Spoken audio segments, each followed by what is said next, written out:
آج کے ایپیسوڈ میں ہم بات کریں گے یوکرین کے پریزیڈنٹ ولادیمیر زیلنسکی کے بارے میں۔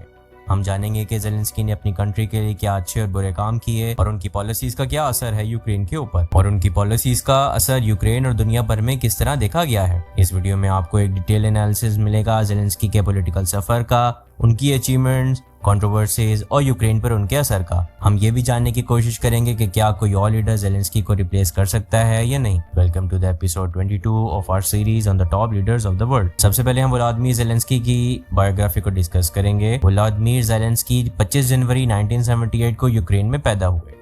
انہوں نے اپنے کیریئر کا آغاز کامیڈین اور ایکٹر کے طور پر کیا اور وہ مشہور T V show servant of the people میں پریزیڈنٹ کا کردار ادا کرتے رہے۔ یہ آئرنی ہے کہ آج اصلی زندگی میں وہ واقعی یوکرین کے پریزیڈنٹ ہیں۔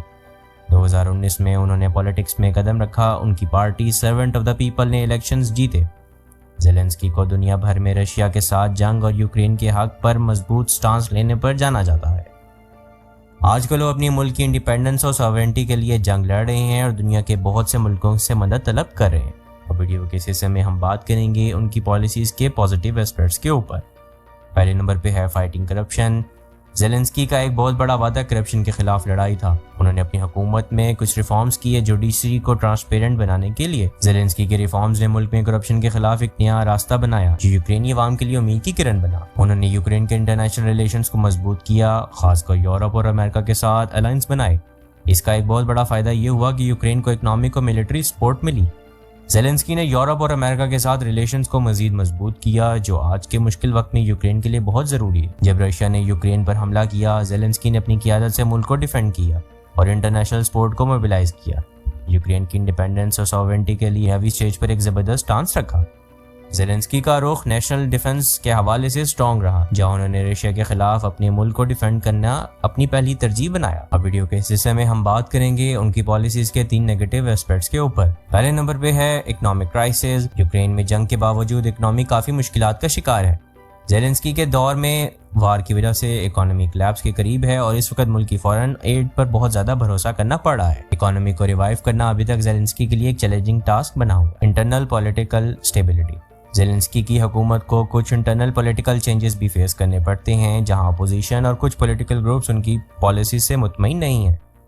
یوکرین کی پولیٹیکل سسٹم میں بھی اسٹیبلٹی کی کمی دیکھی گئی ہے جو ان کی حکومت کے لیے ایک بڑا مسئلہ بن گیا ہے۔ زیلنسکی نے رشیا کے ساتھ اپنا بارڈر کھول دیا جس کی وجہ سے آج تک وار چل رہی ہے۔ وار کے دوران کچھ ہیومن رائٹس وائلیشن اور میڈیا فریڈم کے حوالے سے بھی سوالات اٹھائے گئے ہیں۔ جنگ کے دوران کچھ ہیومن رائٹس آرگنائزیشن نے یوکرین کے اندر ہونے والے انٹرنل کانفلکٹس پر کرٹیسزم کیا ہے۔ ویڈیو کے اس حصے میں ہم بات کریں گے یوکرین کی گلوبل سٹینڈنگ کی۔ زیلنسکی کے دور میں یوکرین کی گلوبل سٹینڈنگز وار کے دوران کافی بدل گئی۔ وہ دنیا کے کسی بھی فورم پر رشیا کے خلاف اپنا سٹانس برقرار رکھتے ہیں۔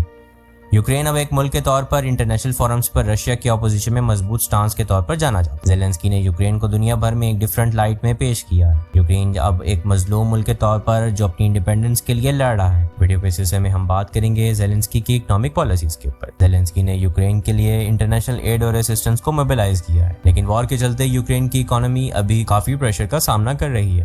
انہوں نے اکنامک ریفارمز کو امپلیمنٹ کرنا کافی مشکل حالات میں سٹارٹ کیا، لیکن ابھی اس میں کافی کام باقی ہے۔ اکنامک پالیسیز کافی افیکٹڈ رہی ہیں وار کے باوجود، لیکن زیلنسکی کے انڈر فارن انویسٹمنٹس اور اسسٹنس ضرور بڑھ گئی ہے۔ یوکرین کو اس وقت امریکہ سپورٹ کر رہا ہے اور امریکہ یوکرین کی فائنینشیل اور لاجسٹک سپورٹ کیا جا رہا ہے۔ اب ویڈیو کے اس حصے میں ہم بات کریں گے ہیومن رائٹس کی سچویشن وار کے دوران یوکرین کے اندر۔ یوکرین کے اندر ہیومن رائٹس سچویشن کافی چیلنجنگ رہی ہیں۔ کچھ رپورٹس کے مطابق سیویلین کیجوالٹیز اور ملٹری ایکشنز نے ہیومن رائٹس کے حوالے سے ایشو کو جنم دیا۔ ہیومن رائٹس کی وائلیشن کے حوالے سے ابھی کچھ انریزالوڈ میٹرز ہیں جو انٹرنیشنل فورمز پر ہائی لائٹ کیے جا رہے ہیں۔ اب ویڈیو کے اس حصے میں ہم بات کریں گے کہ کیا کوئی لیڈر زیلنسکی کو ریپلیس کر سکتا ہے۔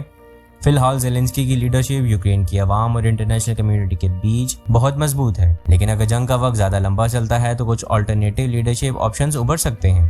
فی الحال ان کا پولیٹیکل مقام کافی اسٹیبل ہے۔